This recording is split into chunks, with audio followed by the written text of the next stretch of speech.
Gaza में जगह जगह इस वक्त धुएं का गुबार नजर आ रहा है। इजरायली हमलों से कई जगहों पर आग लग गई है। ताजा हमले में कम से कम 40 लोगों की मौत हुई है। इजराइल इस वक्त गुस्से की आग में जल रहा है।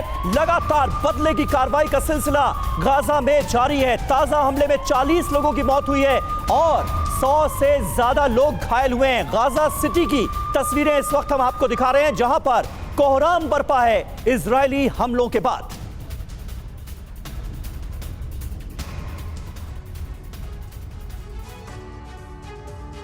तो हम कह रहे हैं कि गाजा तहस नहस हो रहा है, गाजा का वजूद ही खतरे में है। तो इसकी वजह है इजराइल ने पूरे इलाके में बड़े हमले शुरू कर दिए हैं, जिसमें भारी तबाही जारी है। आप अलग अलग तस्वीरों में देख भी पा रहे होंगे कि कैसे रॉकेट से हमले हो रहे हैं और सब कुछ तहस नहस हो रहा है, सब कुछ बर्बाद हो चुका है। और देखिए, लगातार इसी को लेकर के हम अपडेट्स भी आप तक पहुंचा रहे हैं और हमारे साथ चर्चा करने के लिए स्टूडियो में खास मेहमान भी मौजूद हैं। उनसे आपका परिचय करा देते हैं। हमारे साथ major general retired SB Asthana साहब है, रक्षा विश्लेषक, बहुत स्वागत है सर आपका। कैप्टन श्याम कुमार है, पूर्व नौसेना अधिकारी। एयर कोमोडोर एसपी सिंह साहब है, रक्षा विश्लेषक। कमर आगा साहब है, फॉरेन एक्सपर्ट। आप सभी का बहुत बहुत स्वागत है। कमर आगा साहब, सबसे पहले मेरा सवाल आपसे ही होगा। ये तो समझ में आ रहा है कि हमास के अकेले का काम ये नहीं है, इतना बड़ा हमला करने में हमास क्या आपको सक्षम नजर आ रहा था? कुछ समय पहले इतनी आसानी से घुसपैठ किया गया, 7000 रॉकेट बरसाए गए इजराइल पर। नहीं, इजराइल हमास की जो क्षमता थी, इसलिए हम लगातार देख रहे हैं, कई सालों में लगातार बढ़ती चली जा रही है। पहले जिस तरीके के ये रॉकेट इस्तेमाल करते थे वो बहुत इनफेक्टिव थे।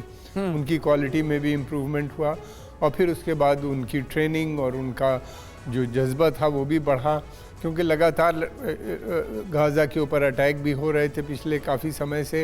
हालांकि पिछले कुछ समय से वेस्ट बैंक में ज़्यादा प्रॉब्लम चल रही थी, गाज़ा शांत चल रहा था।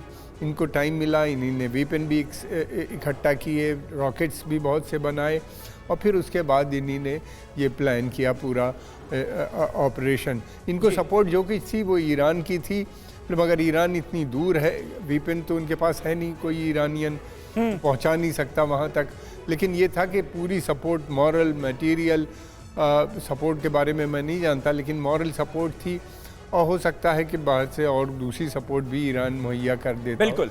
देखिए, ये भी होता है कि जो इजराइल को पसंद नहीं करते, बहुत से ऐसे देश हैं वो उनको कहीं ना कहीं से सामान भी पहुंचा देते हैं। अरब के भी बहुत से देश। बिल्कुल। और ईरान का आपने नाम लिया और ईरान का सपोर्ट साफ तौर पर नजर आता है और इन ताजा हमलों के बाद ईरान में जश्न भी मनाया गया है।